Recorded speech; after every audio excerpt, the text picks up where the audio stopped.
Hello, welcome to Anxiety Antidote number 27. I'm Georgina Grace, and I want to welcome you here to join me because I'm curious. Do you like to learn? I love to learn. And it's very interesting because so much of my life I have been attempting to learn what I can do to feel more calm, to have more fun and to play more in my life. It's very interesting because I'm one of those people that are highly sensitive. Are you? What does that mean? Oh, that means we scan the environment, we notice details, and at times we take on the energy of other people. That can be a really great thing because we can be so empathetic and kind to others. But at times it can stop us in our tracks because we need to look around to make sure everything is perfect before we can take that step forward. You've heard me talk about some great books that are out there on anxiety, and I want to share this one with you today. It's the Anxiety Toolkit by Dr. Alice Boyce. So if you want, this is what it looks like, and you might see it in your favorite bookstore. What I want to share with you today are some things in the book that she put in a simple table. And when I read them, it was like, ah, that's why you, Georgina, take so long to make a decision where Karen Veal, the babysitter for your boys, got things done like that. And so does your friend Carolyn. Remember, you may have heard me say it before, to compare is to despair. We're all just simply unique and we're wired differently. However, what I know is information can be powerful. So I simply want to share with you today these things from Dr. Boyle's book.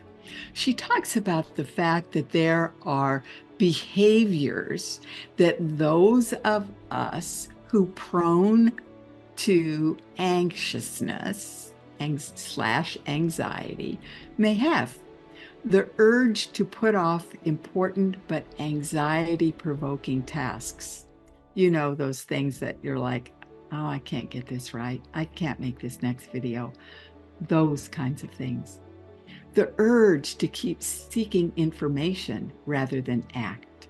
That's those analyticals among us who just keep wanting to read the articles rather than step out and employ the information to make a difference in their life and the lives of others.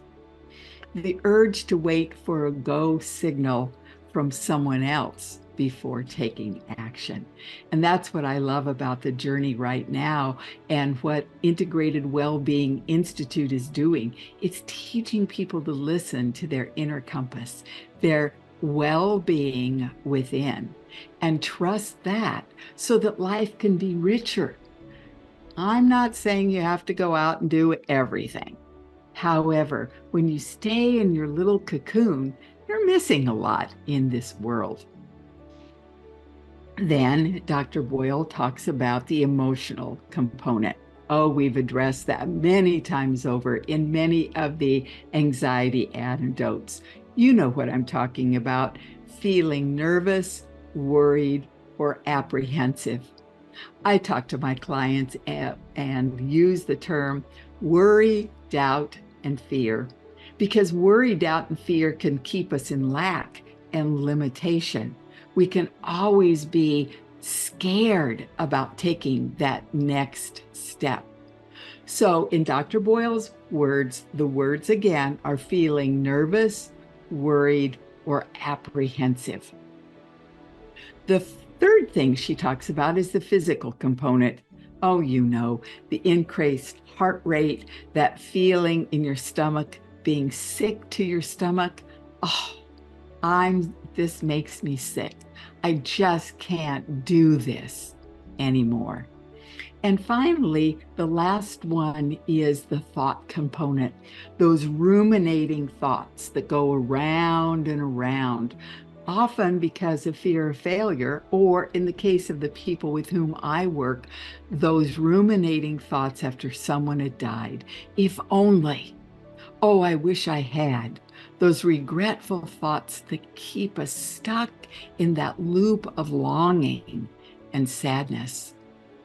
So I'm just curious, just pause for a moment. On a scale of 1 to 10, with 10 being high, how's your anxiety? Well, I'm curious, after hearing all of this information, how is your anxiety? Is it lower because you can recognize yourself in some of the things that I've said to you? Oh, there's nothing wrong with me. This is the way I'm wired. I'm wired for details. I'm wired to notice.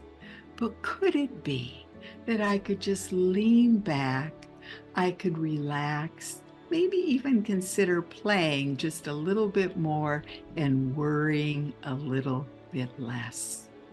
If you're the person that ruminates, thinks around and around, something has happened and you just think it over and over and take yourself back in there, I'm going to invite you to do this.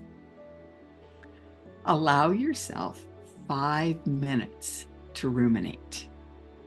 And then say to your busy, fearful, ruminating mind, okay, you're going to time out. You're going to sit over there on the couch for the next 55 minutes, and you're not going to bother me. I'm going to be able to be laser focused in whatever it is I'm choosing to think, do, or be. And then at the top of the hour, even set the alarm on your phone to come back and then ruminate for another 5 minutes.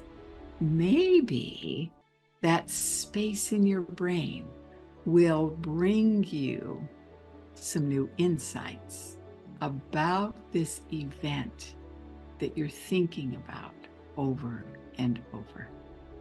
I'm Georgina Grace. Thanks so much for joining me today.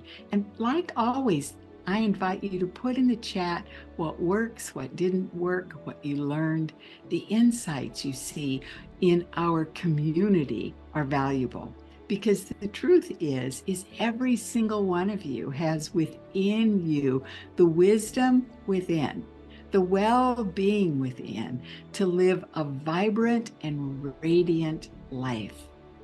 There's nothing to fix. Sometimes we just have to go in and sit and be quiet, or hear something from someone else that allows us to make a new connection.